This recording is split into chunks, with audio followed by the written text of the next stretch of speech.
ನಮಸ್ಕಾರ, ನ್ಯೂಸ್ 26ಗೆ ಸ್ವಾಗತ. ನಿಲಯ ಪಾಲಕರಾದ ಡಾಕ್ಟರ್ ಜೆ ಬೊಮ್ಮಯ್ಯ ಹಾಗೂ ಬಸವರಾಜೇಂದ್ರ ಪ್ರಭು ಅವರಿಗೆ ಸಮಾಜ ಕಲ್ಯಾಣ ಇಲಾಖೆ ವತಿಯಿಂದ ಸನ್ಮಾನ. ಚಾಮರಾಜನಗರ ಜಿಲ್ಲೆಯ ಯಳಂದೂರು ತಾಲೂಕಿನ ಬಿಳಿಗಿರಿ ರಂಗನ ಬೆಟ್ಟದ ಪುರಾಣಿಪೋಡು ಆಶ್ರಮ ಶಾಲೆಯ ನಿಲಯ ಪಾಲಕರು ಆದಿವಾಸಿ ಬುಡಕಟ್ಟು ಸೋಲಿಗ ಜನಾಂಗದ ಜೆ ಬೊಮ್ಮಯ್ಯ ಅವರ ಸಮಾಜ ಸೇವೆಯನ್ನ ಗುರುತಿಸಿ ಬೆಂಗಳೂರಿನ Asia international culture research university ವತಿಯಿಂದ ಡಾಕ್ಟರೇಟ್ ಪದವಿಯನ್ನ ನೀಡಿ ಗೌರವಿಸಲಾಗಿದೆ. ಈ ಹಿನ್ನೆಲೆ ಹಾಗೂ ಮಾಂಬಳ್ಳಿ ಗ್ರಾಮದ ಸರ್ಕಾರಿ ಬಾಲಕರ ವಿದ್ಯಾರ್ಥಿ ನಿಲಯದ ನಿಲಯ ಪಾಲಕರಾಗಿರುವ ಬಸವರಾಜೇಂದ್ರ ಪ್ರಭುರವರು ತಾಲೂಕು ಸರ್ಕಾರಿ ನೌಕರರ ಸಂಘದ ನಿರ್ದೇಶಕರಾಗಿ ಆಯ್ಕೆ ಆಗಿರುವ ಹಿನ್ನೆಲೆಯಲ್ಲಿ ಸಮಾಜ ಕಲ್ಯಾಣ ಇಲಾಖೆ ವತಿಯಿಂದ ತಮ್ಮ ಇಲಾಖೆಯ ಇಬ್ಬರು ನೌಕರರಿಗೆ ಬುಧವಾರ ಬೆಳಗ್ಗೆ ಕಚೇರಿಯಲ್ಲಿ ಹೂವಿನ ಹಾರ, ಮೈಸೂರು ಪೇಟ, ಶಾಲು ಹೊದಿಸಿ ಹಣ್ಣು ಹಂಪಲು ತಾಂಬೂಲವನ್ನ ನೀಡಿ ಗೌರವಿಸಿ ಸನ್ಮಾನಿಸಲಾಯಿತು. ಈ ಸಂದರ್ಭದಲ್ಲಿ ಸಮಾಜ ಕಲ್ಯಾಣ ಇಲಾಖೆ ಸಹಾಯಕ ನಿರ್ದೇಶಕರಾದ ಕೇಶವಮೂರ್ತಿ,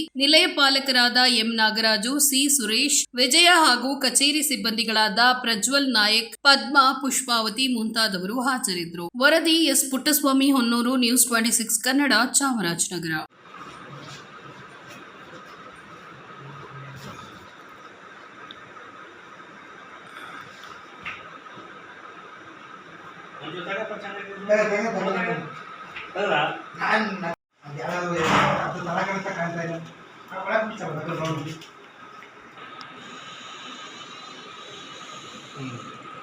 ಪ್ರಜ್ವಲ್ ಕಣಕ್ ತೆಗಪ್ಪ.